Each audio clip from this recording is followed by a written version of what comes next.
Mr. Sreenivasan to the dais to present on the topic Nature and Wilderness in Art Form.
Good evening. Good evening, sir. Am I audible?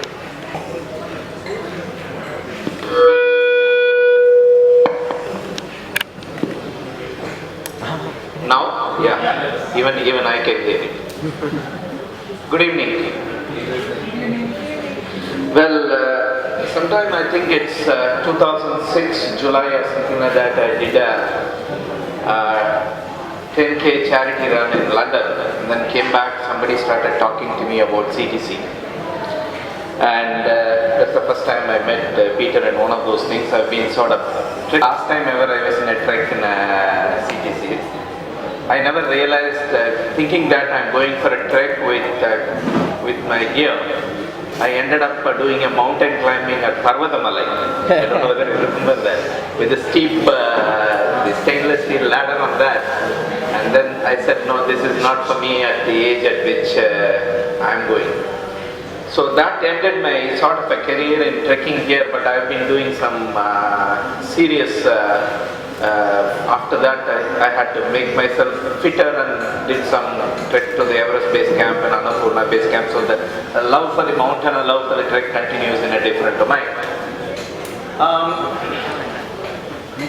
Who am I to come and talk about wilderness and photography? This happens to be a passion for me, and whenever I'm not looking at the blood, I look at the animals sucking the blood in the wilderness. And my journey into photography is totally self-taught, from handling the camera to post-processing. And I can just divide it into three phases, between 1964 and 1980, maybe to let the age out, from the age of 11 to, you can add whatever the years there.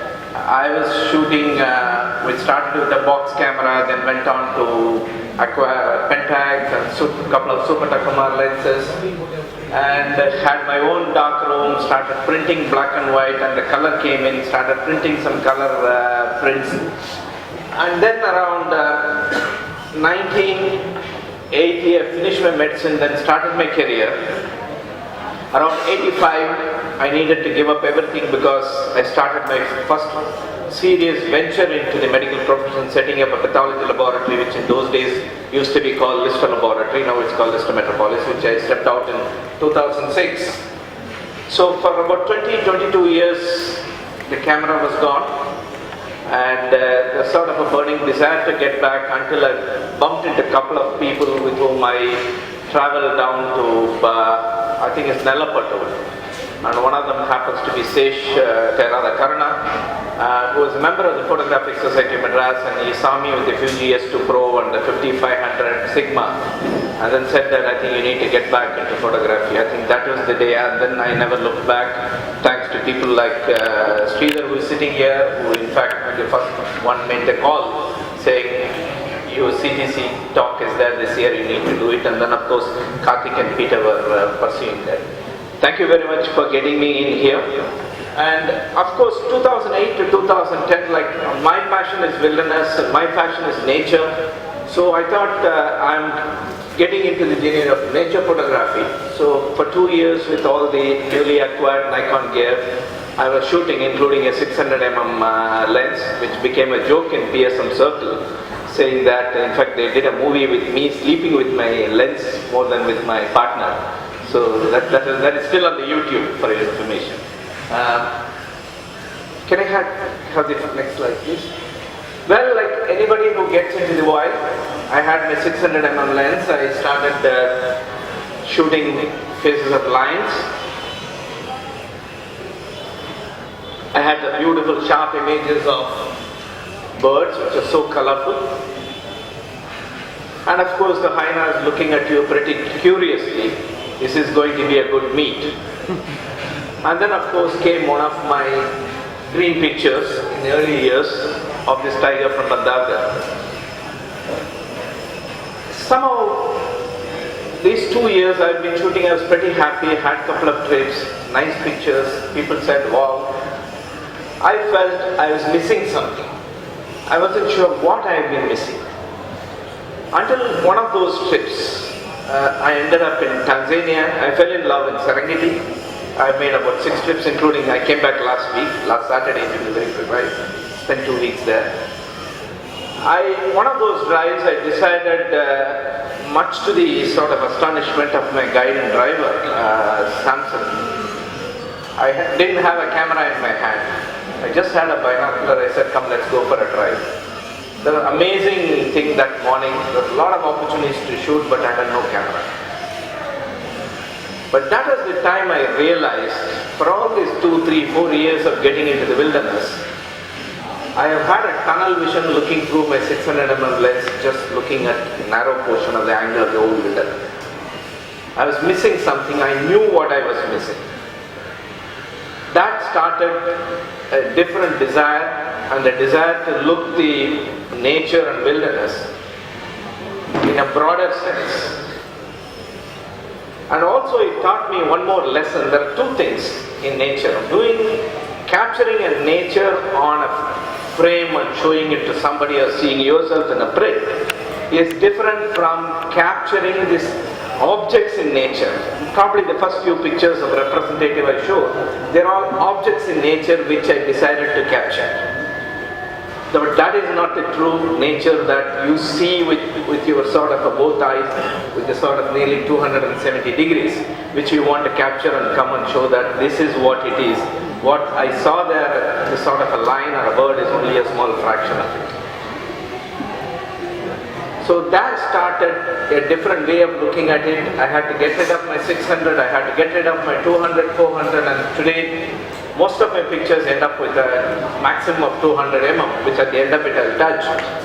And I don't miss anything. I don't miss anything. In fact, I'm pretty happy about it. One other thing changed, the way in which I think all of us, all you trekkers, nature, I think it's time we start looking with a sort of a panoramic vision or a broad vision and bring back those memories. And some of them I see are really nice pictures here. Sorry, I was about to say something, I got like this. So the next thing which happened was the style of looking at and picturing change. Can I have the next slide? This was one of those early, unfortunately it's sort of probably it's out of the screen here. This is an image from the ECR, which my friends know. Gave me the first recognition in a national nature competition as the first prize winner. There's nothing but a little ordinary green bee eater, nothing else. But of course, green bee eater at the time of the sunset, it has a habit of going towards the light and coming back. It has a habit if you sit there and watch for some time. So I thought of making use of that opportunity to sort of see whether I can capture some of those things, to show what actually happens in the field, with sort of a twig at the other end, which you don't see here, and the bird going out of that. So from the type frames of application of, let's say, passport size photographs of animals and birds for application of visa to move around in the wilderness, it moved into looking into the broader perspective. Next please. This is, what I'm going to do is I'm going to go through a few of the images which some of you might have seen on the net in one of the recent interviews, and some you may not have, and just to through why I did that. I think that's what the whole thing as far as I am concerned. And the first lesson I learned before I go further is, I shoot for myself, I don't shoot for others. What gives me happiness is what I am going to shoot. Some may like it, some may say it's a silhouette, fine. As an artist, as a photographer, we need to say that I don't care. I'm happy about it. And don't agree. It could have been I'm not able to see the face. Fine, it's fine. I like it this way. This is again the question is when you get into the wilderness, when you get into this sort of do a nature photography, all that you need is tremendous amount of patience and just keep watching what's happening around you. Not just what's happening in front of you, what's happening around you. This image, I would have missed it had I not had this sort of instinct to turn around and look what's happening behind me, because I was busy with an elephant there. Obviously, it's so big and thick. But the question is, it's at some point, have a few pictures and then, okay, let's wait for it to come a little closer, we'll put a 1424 and try to do something. And you turn around, you see the gazelles just really having a field time there, running around. And this sort of a movement is something which really caught me with the clouds, and it's a playground which was happening. Next. There are occasions where we decide nothing can be done. If I take this image, this light is too bad, it's too low, things are just almost dark, but all that suddenly you see that is the question of, it's not the zebras that's making the impact, it's the sort of what it does with its, really very good with its feet, is that kicking the dust up. So I think that was something which was sort of an attractive, and more than anything, in a situation where you end up with that, the critics of photography will end up saying there's a lot of grains in the image when you're printing. I think you also reach at some point of time, realize that the grains add a lot to the canvas when you print it and put it out. Otherwise, we end up removing all the noise, the luminescence noise and chromatic noise and all those things. Don't do that. It's something which I learned, which I used to remove, which now I'm pretty happy with having some noise, and especially if it's black and white, if it's a monochrome. Next. Well, sometimes it's necessary to sort of, now it's a routine. It used to be a thing, we shoot something and then we come back, or something else is appearing here, let's crop it this way and that way. So you have a rule of third, and then sometimes you want to break away from the rule of third. But it's a little bit good when before you push the shutter, if you can think what you want to have at the end, how you want to have it, how you want to position the subject in the whole frame, it really gives you a better opportunity. Probably 7, 8 out of 10 times you will be able to do that, preconceive a scene, put it within the four corners, and then take a picture. This is one such which was taken from a balloon, which again, in the first occasion when I went on a balloon, I misjudged the distance. I carried a 300mm lens with me only to have the zebra's eyes in the frame. It was the subsequent trip where I was shooting mostly with the 2470 and 70-200 that I could get one frame like this. Next. The light in the middle is not mine, it's coming from the screen. But this image, probably I would think that it's one of my best, but it needed a lot of planning, which the moon is going to come up. So this time Simon, my guide, was just shouting, "Sreeni, the moon is coming up." By the time I could even turn and look at it, it's almost out like a football. It's a huge one. So the next day we decided to, post tea 4 o'clock, we decided to go there, set up everything, just wait for the moon to come. We know that, I don't know whether you can see a tree here. Yeah. Okay, that was sort of a reference point. We knew it comes to the right of the tree if I am looking at it, if the tree is looking at it, it's the left. And we just positioned everything and then said, what next? The moon has to come, fine, moon can come. What if we don't have a subject in the frame? That's a pure luck. Suddenly, as the moon was coming up, 3 zebras decided to walk.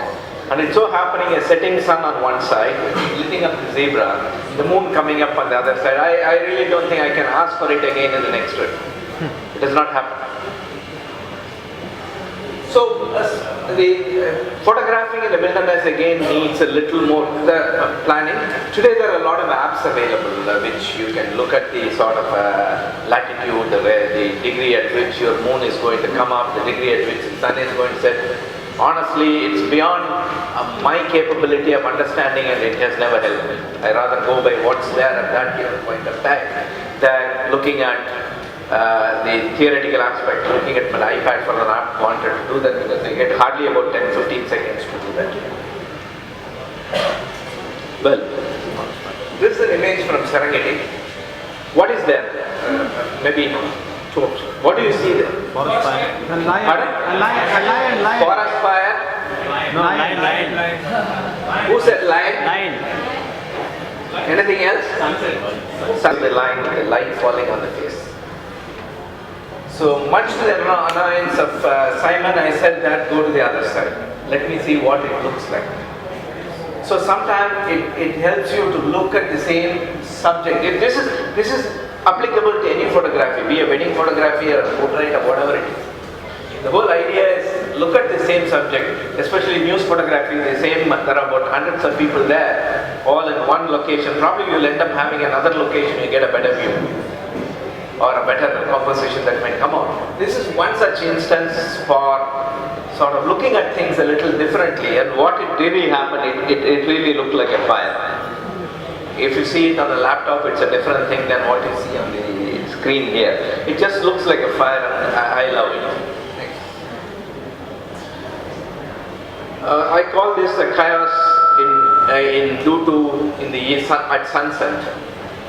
This is suddenly from nowhere. We were just almost, our camp is here, we are almost at the camp.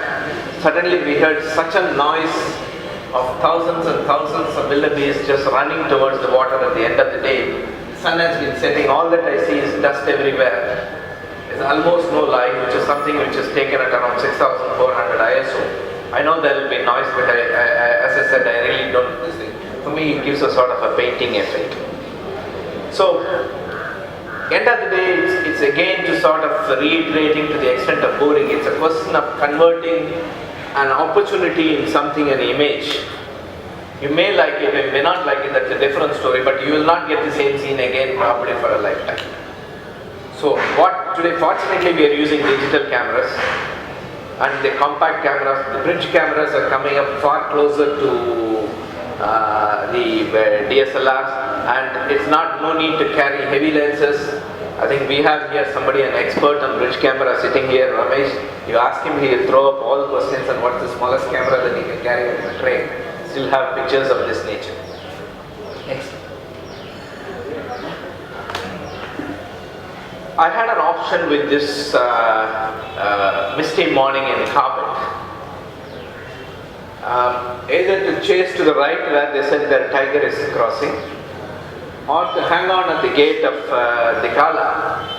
To the left of the gate is this tree with a sort of mist around, and a few people are going on an elephant for an elephant safari. I have an option of just having a tree and the elephant under the tree, or take a broader perspective of show the beautiful red sky with the sunrise just coming up after a few minutes with the mist. I decided to go for the last, and I have no regrets of that. Next. Well, unfortunately, and all these pictures are available at the website natureimages.in. This is one of those things me and Sridhar went on a trip to. This is at the Nubra Valley in the Himalayas, where probably the training of, there is a scene of Bag Milka Bag where the training will go on with the tires in his thing, pulling the old weight. We never realized that it was this spot. After we came back, I happened to end up seeing the movie. It's the same spot. the light is something which is beautifully hitting the rock, and there you will see a sort of a rock face, sort of a sculpture there. And again, for when you talk about the art form, it's all about using the light and the shadow to the sort of maximize the effect and create a sort of a painting mood in the whole exercise. The next one, it's again from the book. Okay, fine. This is one of the recent images from Cobbett. Someone commented on this. I only wish the tiger was coming towards the camera. Well, for me, no. I think I'm pretty happy with it. If the tiger had been coming towards the camera, all our attention will be on the face. And the question is that is the eyes are seen or the stripes are okay or sort of a thing. I'm pretty happy because to a large extent this has taken up the thing with the background, a little bit of a blue water and the sky and the otherwise dark canopy. It's as if a lonely walk that it's going, it created a sort of a mood in the landscape exercise. Well, how many of you can see something here and what do you see? If at all you see. Tiger. Pardon? Yes, sir, tiger. Tiger, yes, front or back? Back. I have a good friend of mine, very good friend of mine, I call him my guru, based out of Bangalore. We had done a few shooting, Ganesh Shankar, if you had naturelyrics.com. And I had two experiences with him with the first tiger, and we were together, and then he came back. I want to edit. We opened his Mac and then put that raw image and then looked at it for 20 minutes with 7 of us. He used to take class every evening. And then he just closed the laptop. There's nothing to edit in this. Just let's go ahead and print when I get back. The second one was this, when he used to say that my sort of dream in my life is to sort of just see the 2 ears of the tiger from the back with the 2 white dots. I'm just waiting for a shot. So this was done about 2 months back in Cobbett again. It's one after the sunset. And I just sent him and said that, of course, the reply came back was not a word that I can tell on the mic, leave alone without the mic. Anyhow, this is again, the question is that when you take these sort of images, you need to go into a manual focusing mode because of the tall grass and other things. I just put this image for only one purpose, because you have to see these things, especially in the wilderness sometime, through the grass. That essentially means you need to go into the manual mode. Your autofocus is not going to work, autofocus is not going to get you there. And this I owe it to the famous cinematographer Rajiv Menon, who once took me, both of us were out on a holiday, if we can call it, and had a 3 hours of dress down saying that how my style is wrong, I can't use all these things. Just buy a Nikon D 3 years and then you still end up shooting on a shutter mode or program mode or whatever it is. That was the day my autofocus has gone from the camera, from the lens. The whole thing revolves around only on manual focus. And if you realize, if someone is going to sit here, I do know there is a beautiful subject, if I can say, in the middle of the audience, where the light is just falling on the face. I'm just looking for a camera if I can do it from here. And rest of it is black, and it will be a black and white. It's a fabulous one. If you can spot, you can do that. Okay. So this is one of the opportunities that we look for, and especially in a failing light. Next. Well, that is, I'll take up whatever question which is there after that, and my thing is that I want to finish in about 25 minutes or so and then take up the questions instead of doing a monologue. 2 years back, on one of those trips into the Serengeti, I suddenly had a sort of urge to look at the nature in the broad perspective, and also sort of, if I were a mongoose, that was the whole thing. If you had seen the mongoose in the wilderness, they just run and periodically they will stand up and look around to make sure there are no predators and then run fast. So when they run up, and if they're going to be at this height, looking at the whole thing, whatever the predators and maybe the friends and relatives hanging out there, how it will look like.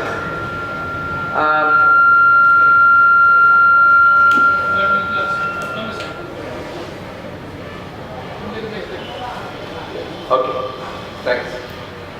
So I decided to just experiment, but of course one needs to be pretty careful in a wilderness like Serengeti if you want to do these sort of things. It's absolute madness. I will not recommend. So I moved on to something else this trip, which I will just come to that. Next slide, please. My first experience is with the zebra because it's relatively safe. Nothing was around in the back. Everything was clean. I was just lying under this jeep and started looking at the wilderness as it appears from about 6 inches. It's almost absolutely flat with a camera and lens on my hand. This is the Polamaa ground length. That's all the height that you end up having with this. Next. Just go back for a minute for a second. Despite all these things, zebra is one which has got a tremendous vision. It can see any movement and it has noticed that something is happening on the ground. Just a digression for people, how many of you have been out in Masai Mara or Serengeti for the migration? There are two things, don't confuse migration with crossing. Crossing is one which happens from Serengeti to Mara and Mara to Serengeti. That happens probably 2 months in a year. But the migration happens 10 months a year within Serengeti and just probably for about 6 to 8 weeks within Masai Mara. And this is during the migration, if you see the Animal Planets and Natural Geography films, you will see the cluster of zebras, wildebeest in tens and thousands, and of course you will see some of the birds running around. Along with that, of course, the predators go behind that. The reason wildebeest and zebras are pretty good friends in a migration are the zebras can see from a distance. Wildebeest have got very bad vision. You can only see from about 10-20 feet. Wildebeest is known as a sort of what you call a morphing of, or an amalgamation of several animals with zero brains. Their job is to reproduce, run, keep running for millions of years, going round and round the whole ecosystem of Serengeti and Masai Mara. But the wildebeest take on the top grass, the zebras go and finish up the bottom grass.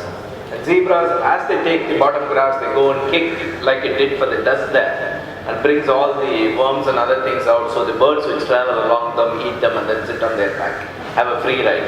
But that's not the only thing.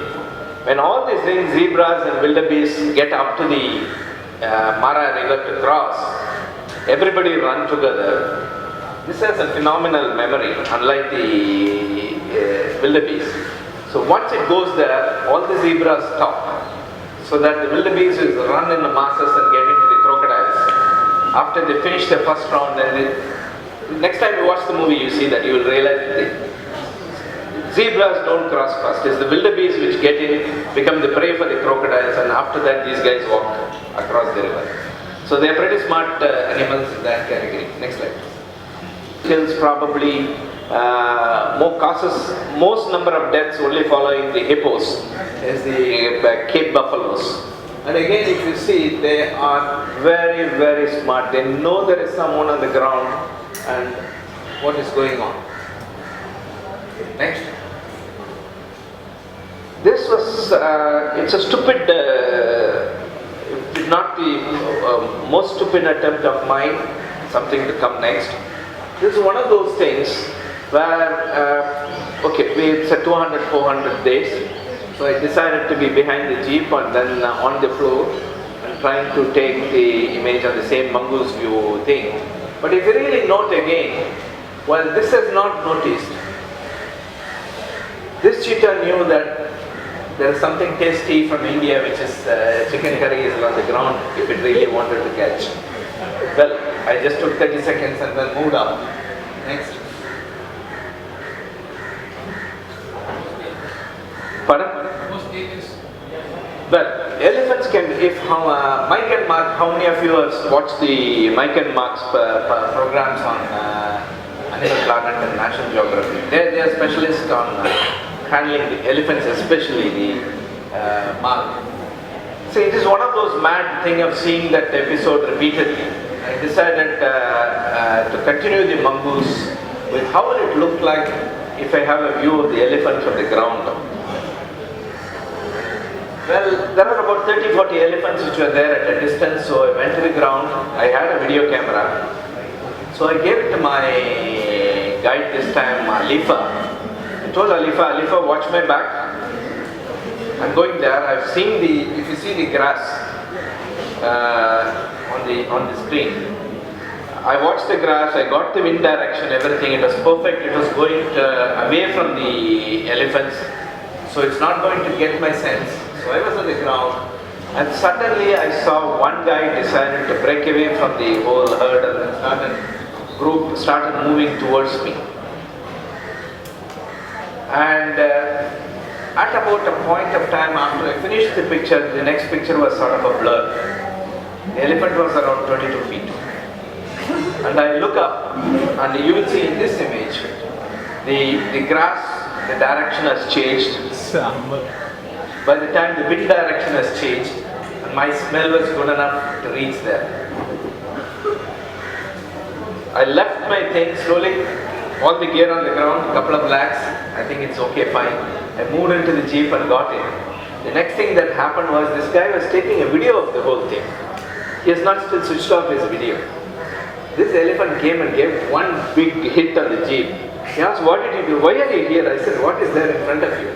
So, it's a stupid thing to do in wilderness, but again, one needs to be carefully planning such things and not ending up, especially trekking is not a joke. So especially you need to know the animal behavior and wind directions and all those things when you get into areas, especially if you're on foot. Well, with this, what happened was, when I came back and showed the images at home, they said, you're not going anywhere here afterwards. It's not on. So I had to devise something. So between 16th and 28th, I was in Serengeti again. But this time the attempt was something different. So I decided instead of me going there in the mongoose view, I decided to send my own rover towards the animals. The small 4-wheel drive buggy along with an Nikon D7100 with a 35mm lens. I would say it's like probably some of the Mars rovers. Yes, the buggy worked, the camera worked partially. So that's the whole thing, because the buggy couldn't go beyond a distance. I didn't have a level ground to send it too far. It's a remote control buggy. So one of those remote control RC buggies were used for racing and that sort of a nitro stuff. Anyhow, so the experiment will continue on the mongoose. I'm working on a book on that, and hopefully I'll be able to have some more before the end of the year. Next slide, please. Next. Well, I was telling you it's a question of again using the light. That's what is going to add, using the light and shadow towards creating sort of an aura of a painting or on a sort of a canvas, which is what looking at. It is again one of those sun which is just hitting one of the biggest tuskers that I've ever seen in the Gorongoro crater. And also getting my favorite subject for a black and white, which is the zebras on the other side. Next. You would have seen many of these images on the sunrise and elephants and all those things. The bottom line here is the question of anticipation, the patience. Wait there, set everything, and end of the day, sit and pray that the elephant is going to turn around or walk towards the area where you want, where the light is falling. It's all about patience and understanding the nature. Next. Flamingo. A single flamingo on a sheet of water, intentionally overexposed just to get only those, sort of give the sense of the speed. And I would love to see this printed on a canvas and then put it on the wall. Is it pink or lesser flamingo? Pardon? Is it pink or lesser flamingo? Pink. Yeah. Next. One other thing I learned in 2012 when I had my the first solo exhibition at the Electrical Academy. I was looking at a picture which I really liked it because, can I go to the next one? This particular image of a group of zebras which are just in the almost sort of a noon. There are three elements. You see here is a small portion of water here, the grass at the top left corner, and of course the dry, it shows the lack of rain in that region. It should have rained. Sort of zebras kicking up all the dust that's possible. I was looking at this image. I really like the image because it tells what happens in wilderness, what's all life about in the wild. But there was something, you keep on looking at an image, suddenly a spark comes to you with an idea. What if instead of putting a 3x2 or a 36x24 on a wall, how will it look like if we start thinking little out of the box? Next please. So I decided to sort of slice it into 4 pieces. Next. Next. Next. Next. It became a 60 by 40 image with what I call a quadriac with 4 vertical pieces. Each is on the wall with about 1 inch gap in between the things showing the white again. And for unknown reason, this became probably the hit of the whole exhibition. And this is sort of a lesson in learning. Whatever picture you have, sometimes the way in which you present it to others makes a little difference in people suddenly looking up at the image and telling, oh, but it's nothing. It's just a simple image cut into 4, giving a different concept of making it on the wall. Next. Well, as I was telling, I was just dragging the whole thing with a 600 with a Gitso tripod with all the other lenses on my back on a low think tank bag, walking down the entire stretch of Bharatpur, which included this, and now of course the 200, 400 and 600 are out of my gear. I hardly use my 1.4 and 2x converters. Most of my images are now with 21, 24, 70 and 7200. So it sort of shrunk from what a tunnel vision to sort of a really a broad vision. I think that's something I learned over a period of time. That's the way I would like to see the wilderness. And I enjoy it, and I do hope others, at least some of them will enjoy the way in which I look at it. To sort of close the whole thing, someone asked me while I was telling about it, why don't you just tell what you do in the wild when you look at the thing before you click the shutter? Well, for me, I look around, not to look in front. You learn the lesson in the thing. Whatever you see, if it's something that's worth capturing, my mind goes around to the thing is, what is it that I want to show? Then I just try to visualize how it will look like. These are all things. I'm not talking about the action movies in the wild. I'm talking about a sort of a wildscape or a naturescape, as I call it.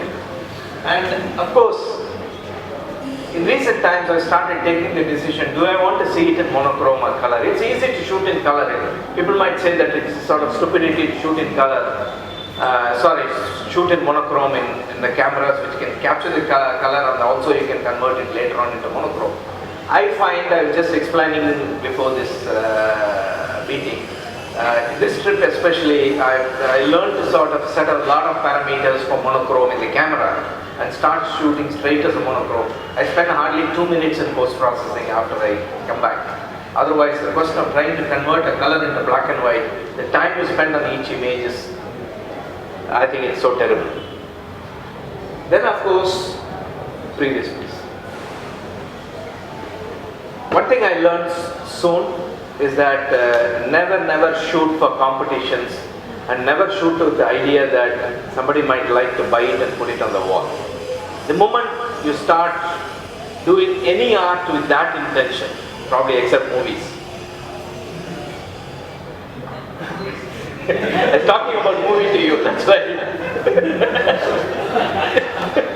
So except movies possibly. I think it's not going to work. You're not going to be happy at the end of the day. Just shoot for yourself.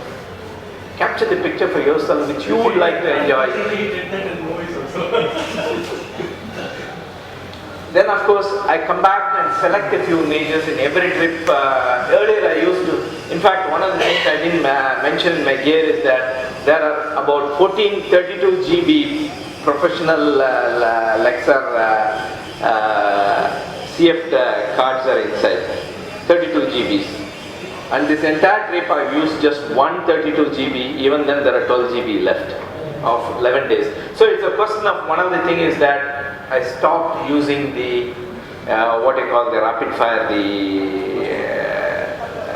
this thing, both the, you call it as light and high speed or whatever it is. That's something which I decided not to use. So select, probably end of the trip you end up getting about 5-10 images, 20 images outermost, and finally you end up seeing about 5 or 10 images which are worth showing somebody. Post-processing, I had my own views. After my first trip to Bharatpur in 2007 or 8, I came back and posted an image in Creative Nature Photograph, not here, sorry. It's not CNP, INW, India Nature Watch. And then said that I want to, we will never do post-processing. And still it's there in the thing, they have not removed it, and with all the people shouting at me at what an idiot I am.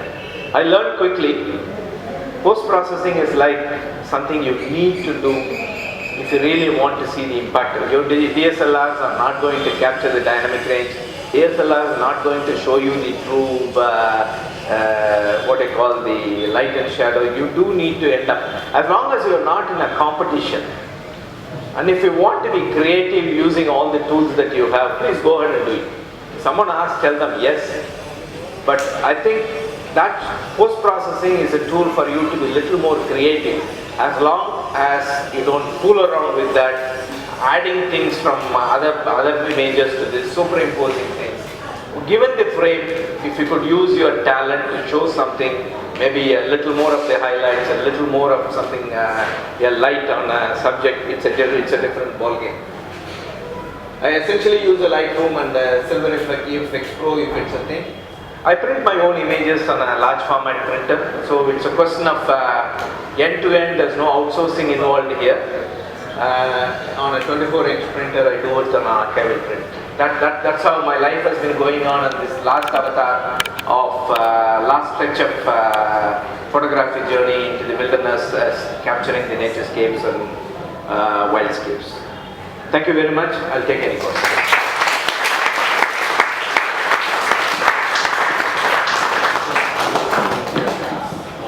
Yes?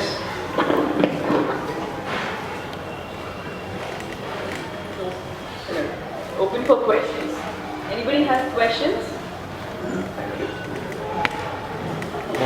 You have not talked about that your episode with the Japan. You got a photograph? No, I don't have it here, it's on the side. This is again one of those earlier episodes in Bharatpur. It's the first trip into the Bharatpur that I was talking into. Bharatpur you need to walk. You go in a rickshaw up to a certain point of time, and after that a lot of stretches you need to walk. So one of the images that you saw me carrying a thing, that is how I walked into that 4-kilometer stretch. And I found I was alone. As I was walking through the thing, and then suddenly at distance I saw, quite far away, I saw a jackal coming on that mud road. So I put everything down, got to the lowest level, and set the whole, that was a 600 mm base. So set everything and decided to shoot jackal as it was coming towards the lens. Jackal hasn't seen it. And there was a bird which was there probably at around 100 meters from me to the left. And jackal saw that, thought it was an easy prey, so it went up to that, it flew off. And I think it had its own anger, and turned around. And it saw something on the ground, probably a little more interesting. And it was one of those charges that I did, I'm getting goosebumps. Okay. It just came running towards the lens. I could just leave it at this. I think the images are there at the naturimages.in, otherwise I'll upload it if it's not there. It just came. I really didn't know what to do. I was alone. At the same time, my photography instinct is something which you cannot get again. You're not going to get that again. So I went on pressing the shutter with one leg after the one leg, it was there. And suddenly at some point of time I saw the image is blurry. That means I know that it's less than 14 feet. All that I could do at that point of time is, I can, presence of mind, that's probably this thing is, I just checked and came out. I saw the jerk and that froze. And I had another camera with the 7200. I took the last picture with the left hand. That turned out to be the best. And that just walked on the side and ran away. I thought everything was over. I was sweating for some time, came around. It took another 30 minutes for me to come to the other end, that lake, and then come to the main area for lunch. I saw about 50 people waiting there, including the warden of the park. I said, what's up? Oh, they are going to congratulate me for taking images. I got a dress down rehearsal there. Someone who has noticed it have gone back all the way, told the warden there was a near episode happened there. This man was on the ground. So I had really a dress down that day, and then finally the warden said, I'll be very careful in admitting you into the park next time. I made a friend with him, I sent him some pictures, so it's a different story. You should remind me that I need something else for the evening. I have a question. Okay. It's not my question. Few guys actually. Whose question is this? Farah. Okay. Okay. So the question was, Matt, what is the camera he uses? That was the question. The answer is there on the slide. But then what is your answer? See, the standard answer of anybody would have been, camera doesn't make any, this thing is the person behind the camera. Sorry, it's BS, if I can use the two letters alone. Equipment is necessary. So some of those images could not have been taken unless you, especially the low light. You cannot take it unless you have a camera which is capable of recording at such low light and at a high ISO. I'm not going to get into our usual war of NRC, but you need a good camera. But having said that, that's going to be the one restriction which is going to be there. You need a full frame, you need a DX, or you need a bridge camera, that's immaterial. A good camera is good enough as long as you can use the imagination. I don't think you need a gear of that nature today. I've committed for it about 6 years back, I have to use it. In fact, one of the things Ramesh asked me, the first thing is that, did you get your Sony 7A RR? Which I was contemplating to, that's the only camera I was planning to take to the last trip. There's just only one camera with an adapter, no flex adapter, and 2 lenses of Nikon. But it didn't happen because the camera was not available.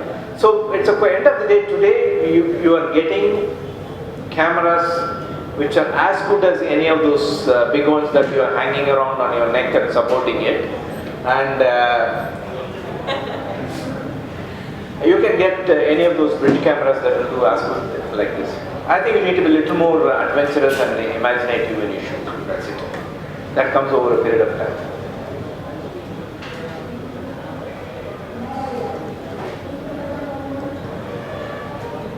Any other questions?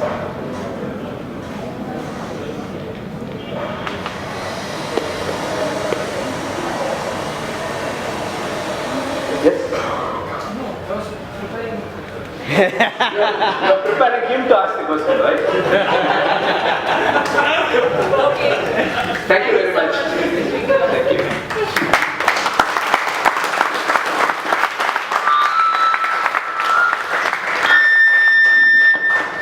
I request Prem to give away the memento and the sapling with Sreenivasan. The wonderful session.